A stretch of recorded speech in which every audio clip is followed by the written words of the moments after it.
você, seja muito bem-vindo ao Papo Cloud. Eu sou o Vinícius Perrot e nesse episódio vamos discutir sobre temas que muito já vem revolucionando o mercado de pagamentos e a tal da moeda digital. Afinal de contas, o Brasil, junto com toda a sua força econômica, vem desenvolvendo inovações inovadoras. É meio engraçado aqui falar isso, mas é de verdade. O Pix está aí para comprovar que é um pagamento instantâneo que milhares de pessoas usam todos os dias. Eu uso, eu tenho certeza que você também usa, até mesmo para comprar aquele picolé na praia, não é verdade? Isso é uma revolução. Mas não só de Pix vive o Brasil, mas tem um tal do Drex. A gente vai entender justamente todo esse contexto de inovação com o meu convidado, que é o Bruno Samora, CPO da Matera. Brunão, seja muito bem-vindo aqui ao Papo Cloud.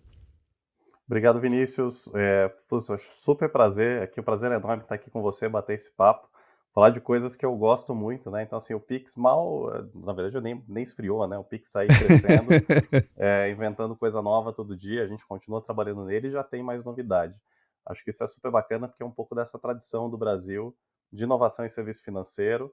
A gente nunca está parado, sempre buscando aquela vantagem, né, em relação ao resto do mundo. E pode acreditar que a gente tem muita coisa legal. O Drex é mais um passo e estamos aí. Vamos trabalhar muito forte nessa solução também.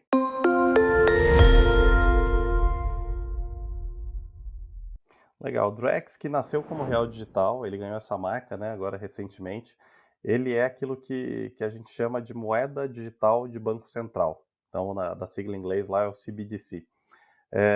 Uma coisa que é legal todo mundo entender, tá? O Drex, ele é o real. Então, assim, não é uma moeda nova no Brasil, no sentido de ela não vai ter um valor diferente, ela vai ser conversível, né? O real pro real digital, agora o Drex é a conversão para um.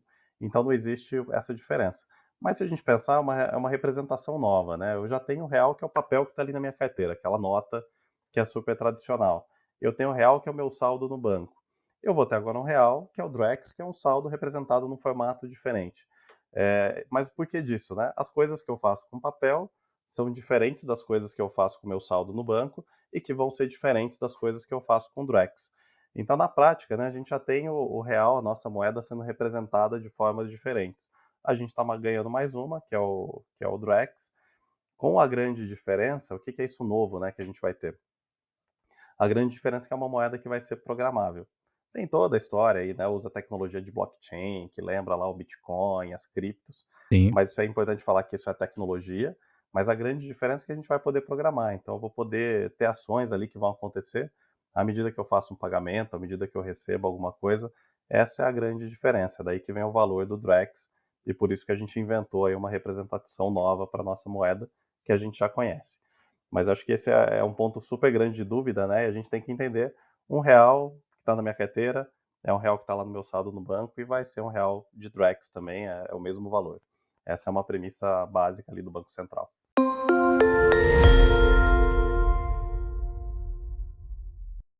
Tem uma perspectiva positiva. Agora, uma coisa para a gente entender, pelo menos com o Drex, deve ser diferente do que a gente viu com o Pix. O Pix ele é um produto de pagamento para as pessoas que já tem um objetivo, né, muito bem determinado, muito claro ali do que você vai fazer. Você vai usar o Pix para fazer um pagamento. Então, tudo isso, e fora, né, que ele conectou as carteiras digitais, que tinha uma dificuldade, né, de uso, ajudou a bancarizar, a movimentar dinheiro. Mas, assim, o Pix, ele é um produto de pagamento digital, ponto, né? O Drex, ele tem uma característica um pouco diferente, a gente pode encarar ele mais como uma infraestrutura. Então, da mesma maneira que eu tenho internet, e a internet eu tenho lá o meu serviço de streaming, eu acesso o meu banco, eu posso fazer uma compra, quer dizer, eu tenho uma infraestrutura que é a internet, eu tenho uma série de produtos. O Drex, ele é mais a internet do que o produto, do que o serviço de streaming. Então, o que isso Bacana. significa? Talvez leve um tempo para as pessoas enxergarem diretamente o Drex, a moeda digital, mas elas vão começar a usar serviços baseados nessa moeda digital. E aí tem alguns casos que são interessantes, né? Lembra que eu falei que o Drex, o que ele traz de valor é que ele é uma moeda programável. Então, ele ser uma moeda programável significa que eu consigo colocar eventos, condições, ações complementares. E aí um caso de uso que a gente fala bastante, porque é legal, porque assim, é fácil das pessoas entenderem. A gente sempre que quando vai comprar ou vender um carro tem aquele momento tem um período ali que você fica inseguro, né? Porque ou Sim. você transfere o carro e recebe depois, ou você recebe e depois transfere, aí quem está O que comprando vem fica primeiro, né? inseguro. Tem sempre alguém tem que confiar em alguém, né? Exato. E tudo bem, as coisas acontecem assim, mas tem situações em que confiar é mais difícil. E aí o que que significa moeda programável? Ela significa justamente que eu posso ter, e aí tem um caso, é uma das coisas que estão sendo testadas no piloto agora, que é o que a gente chama de entrega versus pagamento. Então você consegue montar um cenário em que você entrega um bem, um serviço, um produto, mediante um pagamento, e isso é um contrato digital inviolável e que ele vai acontecer de forma garantida quando aquele pagamento acontecer. Então, a gente consegue ter dentro de um ambiente de Drex, né, um ambiente de liquidação aí do real digital, eu tenho uma operação que eu falo, olha, no momento que eu receber esse pagamento, eu vou transferir a titularidade desse meu bem. E isso é automático. Então, chegou o pagamento, eu transfiro o carro para você. Não chegou o pagamento, eu não transfiro. E não existe a possibilidade de eu ter o pagamento sem fazer a transferência. Então, é um ambiente que gera segurança para as duas pontas. Esse é um cenário, a gente consegue montar vários outros, mas aqui a gente está falando de pessoa física entregando um carro ali que eu vendi. Mas imagina que isso pode ser entrega de algum produto para comércio exterior, pode ser entrega de um serviço digital. Então, assim, tem muitos cenários, e aí o que vai acontecer? A gente vai ter essa infraestrutura do Drex, que vai permitir fazer essas coisas, e a gente vai começar a ter os bancos, as fintechs, as empresas financeiras criando produtos que tragam sentido, confiança, eficiência, usando essa infraestrutura do Drex. Então, por isso que talvez assim não seja uma coisa tão avassaladora quanto foi o Pix, mas o potencial que a gente tem é gigantesco.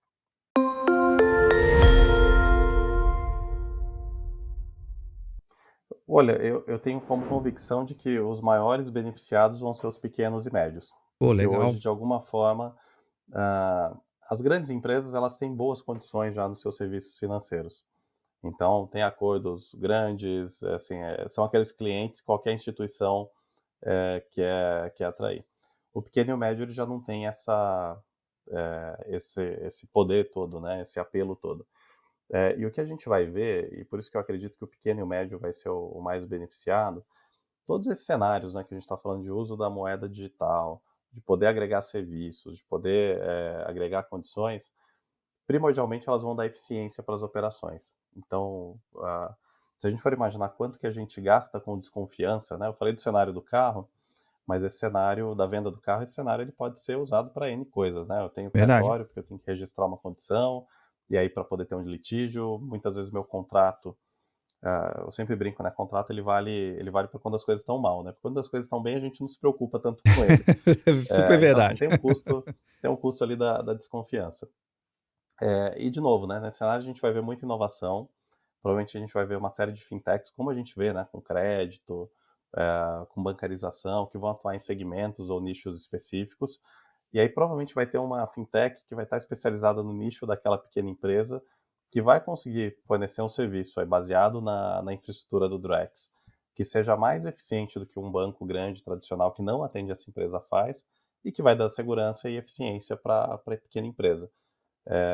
Então, de alguma forma, eu vejo que quem tem o maior potencial de poder ganhar confiança, ganhar eficiência, são justamente as pequenas e médias, porque a gente vai passar a ter produtos que são mais leves, né, mais confiáveis, adequados para esse perfil, usando essa infraestrutura toda do Drex. Então a gente pode ter operações de câmbio, contratos inteligentes, né, que é o grande ponto ali do próprio Drex, conexões, né, de sistemas de cartório com sistemas de pagamento, que hoje essas coisas elas são desconectadas. Então, assim, imagina quantos processos, né? Eu tenho um registro que está offline em algum lugar e um pagamento que hoje até é digital. Com o Drex a gente vai poder conectar essas duas coisas. Tem. Na verdade, assim, esse é um tema mais do que importante, né? Assim, o segurança, ela é fundamental para dar credibilidade. Então, o Banco Central se preocupa muito com isso. E a gente vai ter várias camadas de segurança, tá, Vinícius? Eu acho que isso é importante dizer, né? Assim como hoje a gente já tem um saldo em banco e tem uma série de, lógico, né? Incidentes acontecem, mas tem uma série de proteções. a gente vai ver isso também com o Drex. O Drex ele usa uma tecnologia que por si só ela traz um critério extra de segurança, que é o blockchain, e aí que se fala muito, né? Poxa, a mistura do Drex com a cripto e tudo mais. Mas o que é o legal dessa tecnologia, né? O blockchain, cada transação que você faz, ela fica registrada nessa base de dados, né? O blockchain é uma base de dados, mas de uma maneira que elas são todas conectadas e rastreáveis, né? Então eu sei cada transação que aconteceu e eu tenho isso replicado em muitos lugares. Então, assim, o risco de perder uma transação, ele é mínimo, né? Então, assim, a gente vai ter isso em vários nós dessa rede que vão compor. Uma outra coisa, né? Geralmente o pessoal fala, poxa, mas eu vi aqui uma corretora de cripto que teve um ataque e foi quebrada e tal. Uma criptomoeda hoje ela é uma rede aberta, né? Então, uma rede que roda aí pela internet com vários grupos conectados. A rede do Drex é o que a gente chama de uma rede permissionada. Então, ela é uma rede do Banco Central, em que os bancos estão conectados e que você não vai ter acesso direto à internet através dela. Essa é uma rede privada ali do sistema financeiro. Então, a gente já tem a tecnologia, né, do blockchain que é segura, rodando numa rede segura, em quem tem autoridade sobre essa rede é o Banco Central. Aqui a gente tem uma outra camada. Para a gente acessar os serviços ali do Drex, a gente vai acessar através dos canais dos bancos. Então, assim, dos aplicativos, enfim, né, do site ali do banco que tem as suas camadas. Então, quer dizer, a gente vai ter uma sobreposição de mecanismos de segurança que vão trabalhar em conjunto para evitar qualquer tipo de incidente. E tem outro tema que é super importante, que é a confidencialidade também, que está sendo Sim. agregado. Então, lógico, a gente vai poder ter algum incidente, a gente vai poder ver?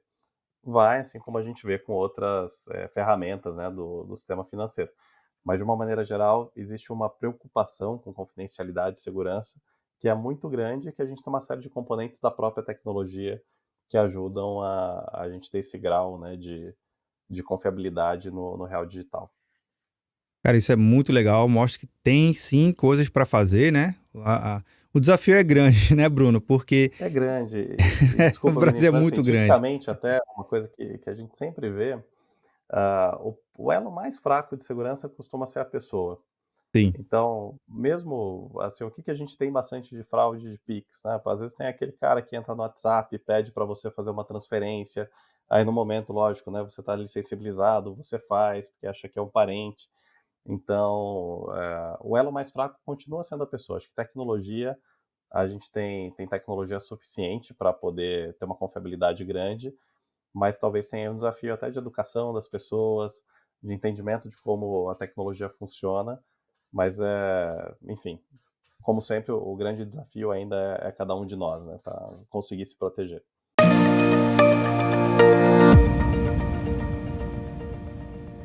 Cara, computação em nuvem, bom, falando ali do coração mesmo. A computação em nuvem, ela é um habilitador de inovação. Eu estava até conversando com um colega essa semana, e assim, eu já estou no mercado há algum tempo, né? Então, eu sou da época que a gente tinha que depender de data center. Cara, Vamos fazer saber. um projeto diferente com um data center tradicional, você tinha que colocar sempre no seu prazo do projeto, compra de equipamento, prazo de instalação, disponibilização. Então, assim, tudo que você queria fazer rápido demorava e botava uns 60, 90 dias a mais.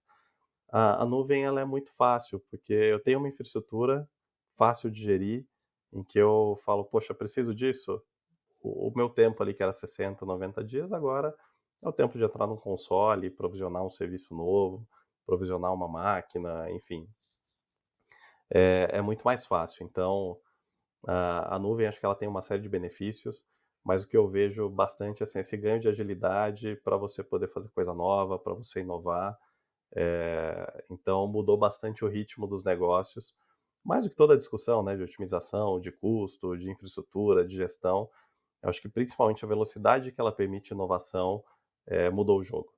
Hoje é muito diferente a gente falar do como é fazer um projeto diferente hoje do que 10 anos atrás e graças à nuvem em grande parte.